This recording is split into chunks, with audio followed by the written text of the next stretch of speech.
Hello friends, कैसे हैं आप लोग। आज हम लोग पढ़ेंगे एमए रूरल डेवलपमेंट एमआरडी 103 के खंड 1 में इकाई 1 ग्राम विकास के लिए योजना।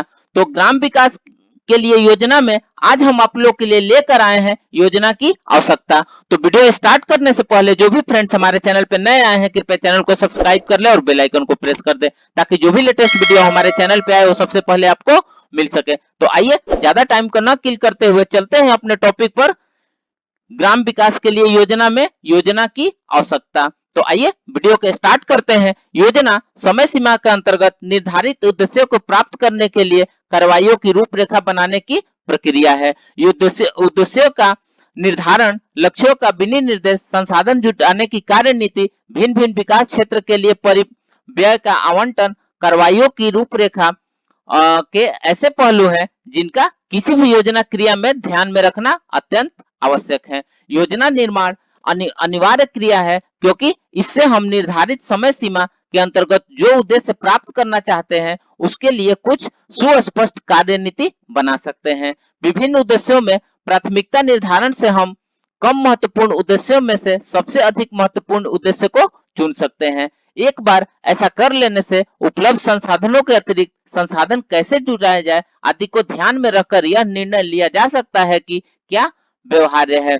इसलिए विकास संबंधी उद्देश्यों को प्राप्त करने तथा कार्य प्रणालीबद्ध तरीके से आर्थिक और सामाजिक परिवर्तन लाने के लिए योजना बनाना अधिक महत्वपूर्ण वैज्ञानिक तरीका है।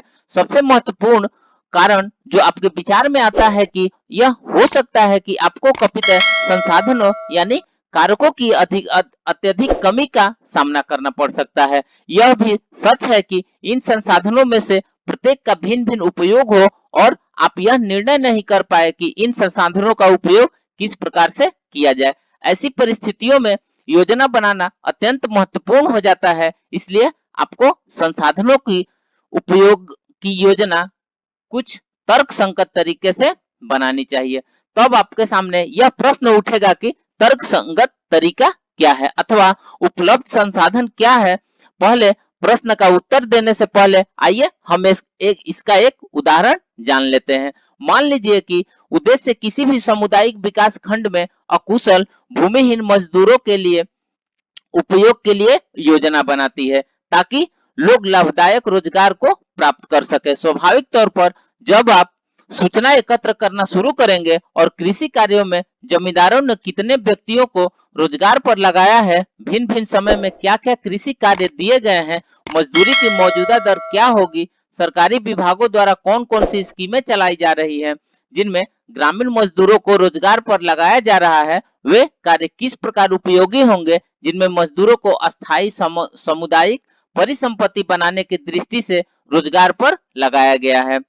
इस तरह आपको समस्याओं का हल प्रदान करने के लिए विचार से इनमें कुछ वैकल्पिक समाधान अधिक तर्कपूर्ण, अधिक वांछनीय या अधिक व्यवहारिक होंगे। इस विकल्प पर पहुंचने का तरीका निर्णय मानदंड जानना बहुत जरूरी है क्योंकि यह किसी भी स्तर पर योजना प्रक्रिया का महत्वपूर्ण घटक हो सकता है। योजना से संबंधित अधिकांश दूसरे औचित्य को मोटे तौर पर दो वर्गों में समृद्धि और वितरणात्मक न्याय में बांटा जा सकता है। यहाँ समृद्धि की तात्पर्य संसाधन उपयोग के निर्धारित स्तर पर समय की प्रति इकाई में उत्पादन में वृद्धि से है।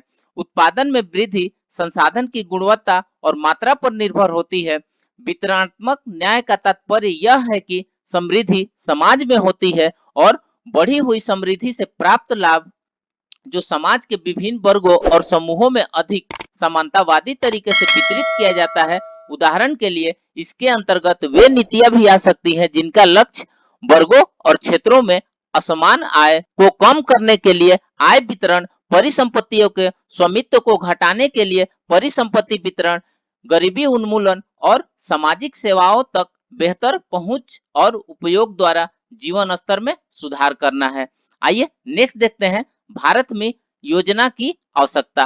भारत जैसे विकासशील अर्थव्यवस्था की विशेषता आय और परिसंपत्ति के स्वामित्व में असमानता है। इन असमानताओं से जुड़ी हुई ग्रामीण निर्धनता की अधिकता के कारण ग्राम विकास का कार्य विशेष रूप से महत्वपूर्ण है। इसके अलावा क्षेत्रीय असमानताएं और क्षेत्रों के विकास से जुड़ी हुई समस्याएं भी है, जो भौगोलिक और पारिस्थितिकी के कारकों के कारण लाभकारी नहीं है। इन चुनौतियों का सामना करने के लिए भारत में योजना की गति को तेज करने की आवश्यकता है।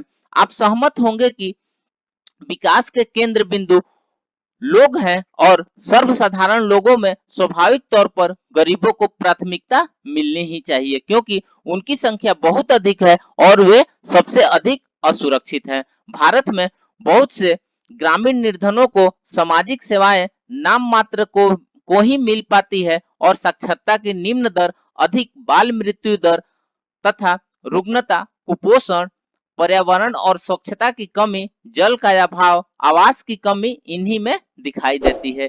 किसी भी विकास प्रक्रिया का मुख्य दृष्टिकोण यह होना चाहिए कि गरीब और सुविधा वंचित लोग अपनी सामाजिक तथा आर्थिक दोनों स्थितियों में सुधार कर सके। तो फ्रेंड्स, इस प्रकार से हमने ग्राम विकास के लिए योजना की आवश्यकता के बारे में पढ़ा।